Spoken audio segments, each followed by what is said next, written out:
సింగరేణికి సంబంధించిన coal mines ఉన్న ప్రాంతాలను కలుపుతూ రామగుండం నుంచి మనుగూరు రైల్వే స్టేషన్ల మధ్య ప్రత్యేక రైల్వే కోల్ కారిడార్ని 2,911 కోట్ల అంచనాతో ఏర్పాటు చేసేందుకు భారత ప్రభుత్వం నోటిఫికేషన్ని రిలీజ్ చేసింది.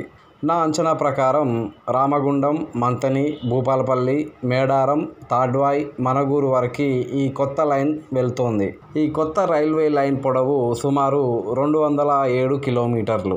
సింగరేణి సంస్థకి మొత్తం 26 భూగర్భ, 20 భూ ఉపరితల గనులు ఉన్నాయి. వీటి ద్వారా ప్రతి సంవత్సరం 60 మిలియన్ టన్నుల బొగ్గు ఉత్పత్తి అవుతోంది.